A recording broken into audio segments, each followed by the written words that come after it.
আপনি লিখেছেন পালিয়ে বিয়ে করা জায়েজ হবে কিনা। বিয়ে একটা ইবাদত নেকামল কাজ। পালিয়ে তো মানুষ চুরিদারি করে বা খারাপ কাজ করে মানুষ পালায়। পলাপলি তো ভালো কাজে হয় না। ভালো কাজে পলাপলি করার তো কোনো যুক্তি নেই। অতএব বিয়ে পালিয়ে করা উচিত নয়।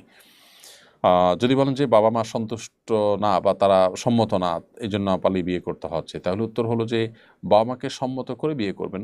যতদিন পর্যন্ত সেটা সম্ভব হচ্ছে না, ততদিন পর্যন্ত বিয়ে যাতে করতে না হয় নিজেদেরকে কন্ট্রোল করবেন। আ বিশেষ করে কারো সাথে হারাম রিলেশন হয়ে গেলে সেখান থেকে সরে আসবেন। তার সাথে রিলেশন ছিন্ন করে ফেলবেন। কোনো প্রকার যোগাযোগ করবেন না। আল্লাহর জন্য দূরত্ব বজায় রেখে চলবেন। এটাই তো পরীক্ষার ব্যাপার এবং এটাই তো আপনার জান্নাতে যাওয়ার জন্য পূর্ব শর্ত। এতটুকু যদি আপনি স্যাক্রিফাইস না করেন বা এতটুকু যদি আপনি নিজেকে কন্ট্রোল করতে না পারেন, তাহলে সেক্ষেত্রে আপনার এইভাবে পালিয়ে বিয়ে করা এটা আপনার জন্য তো জায়েজ হবে না। বরং আপনি আল্লাহর কাছে জান্নাতের আশা করাও কঠিন যে আপনি নিজে গুনাহে লিপ্ত হয়ে যাচ্ছেন, বাঁচাতে পারছেন না। হ্যাঁ,